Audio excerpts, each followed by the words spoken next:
we're talking about the CE remake, I think it's a great time to kind of transition to one of the things I definitely wanted to do on the channel, and that was to react to a hiddenxperia video.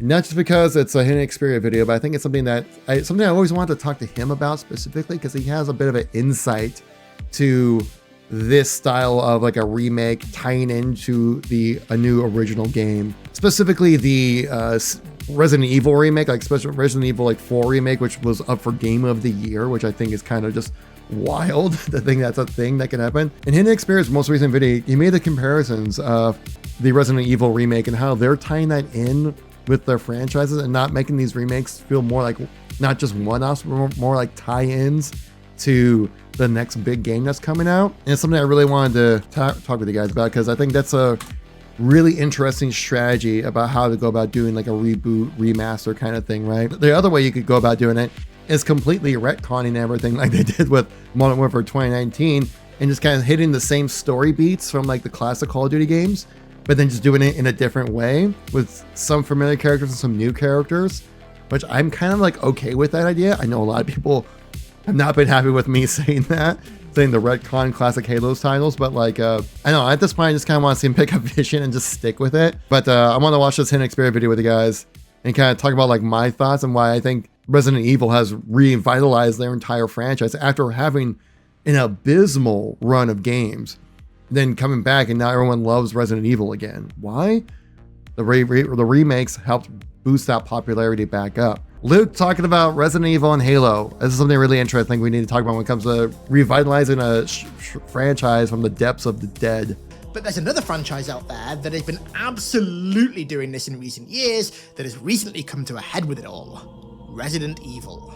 So we got the Resident Evil 9 trailer, Resident Evil 9 Requiem the other day, and to say that I'm excited is quite the understatement. This is the most excited that I've been for a game since the Resident Evil 4 remake, and since Resident Evil 8, and before that, the Resident Evil 2 remake.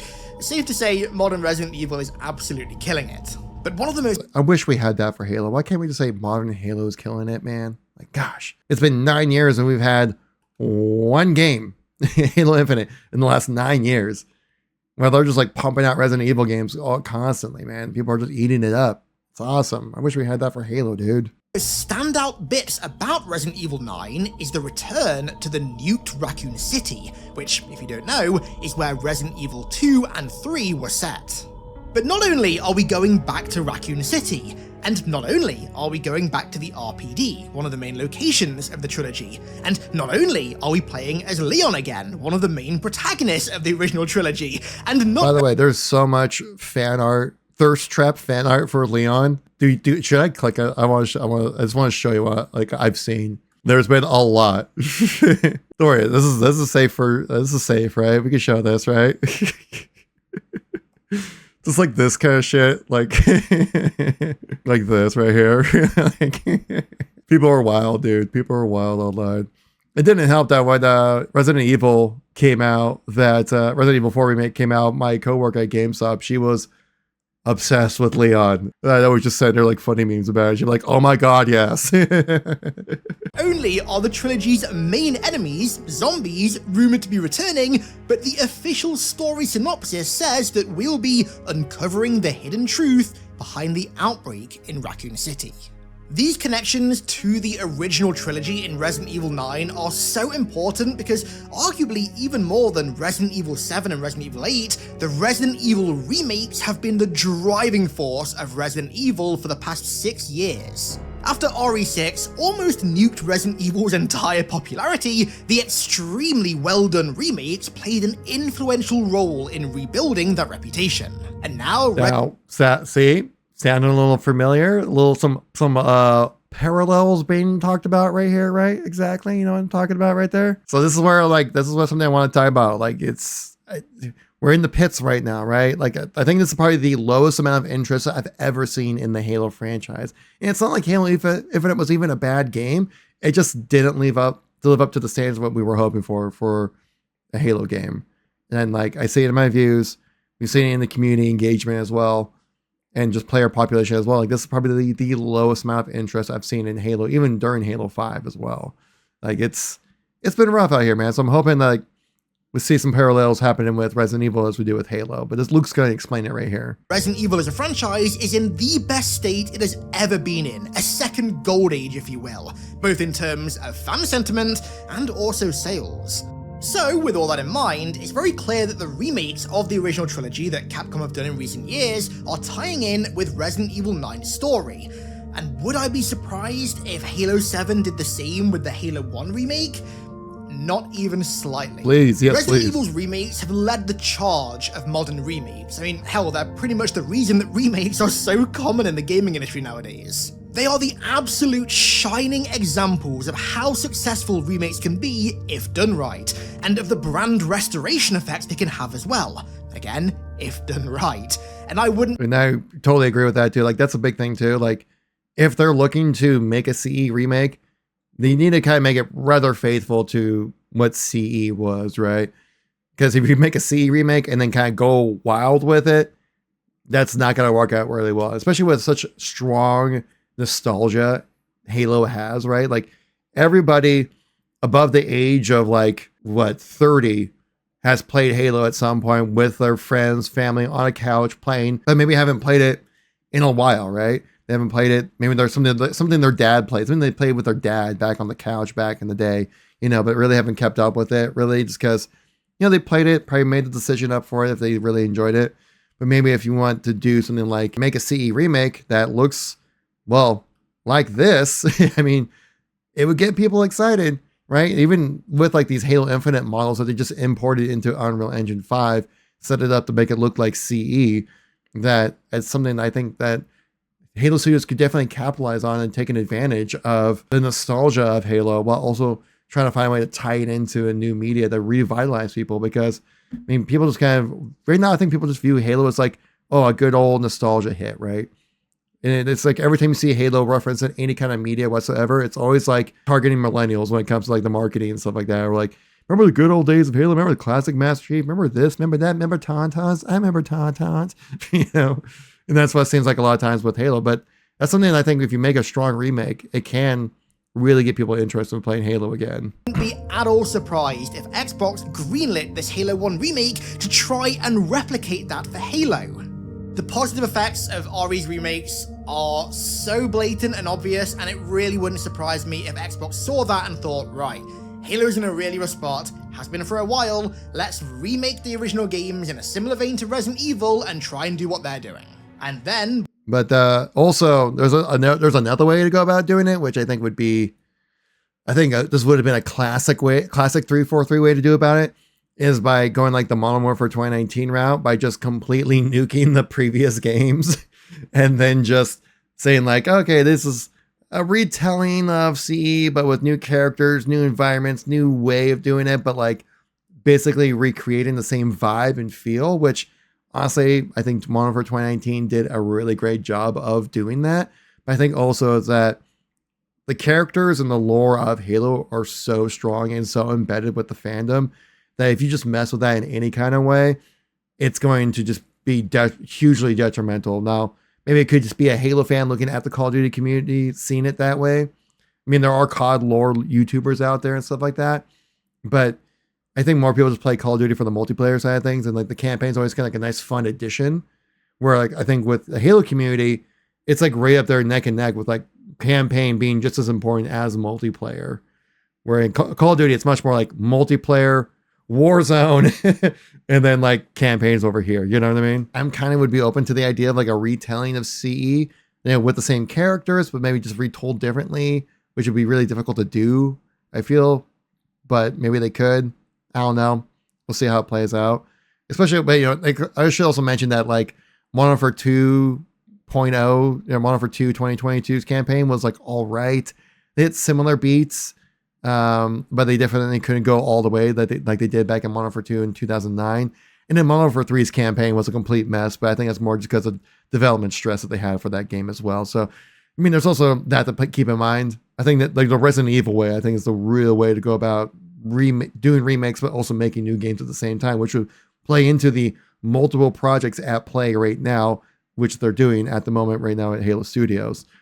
But tell me some more sweet stories, Luke. By extension, it also wouldn't surprise me if they give these remakes more utility than just being remakes of the original games and try and tie them in with the sequel to Halo Infinite. Now, with that said, the kind of logistics of how this would work with Halo are nowhere near as clear-cut and kind of easy to navigate as they are with Resident Evil, because Resident Evil's never tied a new game in with the original trilogy as aggressively as RE9 is doing. But obviously, Halo has. Halo Infinite was basically heralded as Halo Combat Evolved 2, which I think in the end it really wasn't. But that was very much... I think it kind of hits some of the similar vibes of CE. Like, it definitely tell you to use it as inspiration, but yeah, like it definitely doesn't feel like a CE. It feels like a fresh start, though. One of the core design pillars of that game. And so to just do that again, especially with its sequel, would just be kind of weird. Now, of course, there are ways they can tie the story of Halo 1 in with Halo 7, albeit kind of loosely. I think right now the most obvious way to do that for me would be to reintroduce the Flood in Halo 7 after the Halo 1 remake has refamiliarized everybody with the Flood again by obviously having them in that game too. Obviously, we can't exactly just go back to Alpha Halo like we're going back to the RPD in Resident Evil 9, nor can we suddenly reintroduce Johnson or Guilty Spark either, like Resident Evil 9 is reintroducing Leon and probably Ada as well. So the connections are... Oh, I just thought about this too, right? With reintroducing like Guilty Spark into the game, right? With a CE remake, because we have not seen him since Halo 3. A lot of people think that he died in Halo 3. Ha! Not the case. The books brought him back. Yes, with Point of Light, if you guys remember that. Crucial Halo lore being tied to the books. And also, like, Spark does not look like the Spark that we all know and love. You know, he looks very different now because he has taken the form of a soldier. Like, that's Guilty Spark right there. If Spark just kind of walks in on Halo 7 looking like this, people would just be like, what the hell just happened, you know? Because like that's quite the glow up right there, from being a little glowy ball to now being like a full on like Promethean soldier, right? If I remember correctly, from Halo 5, which would be a really cool tie-in to bring him back into the game. By the way, Point of Light, great book. If you guys want to dive into a little bit of the story of extra story of lore and stuff like that with Halo, definitely Point of Light. Kelly Gay always makes great stories. So I think if they find a way to kind of link Guilty Spark back into the canon storytelling of Halo, you kind of need to go back to CE right here. Just kind of re-antiquate it, bring people back. Because again, he hasn't been in a game since 2007. All right. Not mentioned at all since then. So I think bringing a CE remake would be a really great way to reintroduce Spark in there. And maybe if you did like some kind of like transitional external cutscene that kind of showed that he made that, I guess he transitioned in a way. I'm sorry. I shouldn't have. That's a really bad joke. I'm sorry. Oh God, now I'm worried about all the anti-woke warriors on YouTube and just being like, oh my God, Halo's gone so woke that they're transitioning robots. Oh God, that would be so just absurdly toxic. Oh my God, canceled. But yes, doing a CE remake would be perfect to reintroduce Spark back to the community here. 9 is reintroducing Leon and probably Ada as well.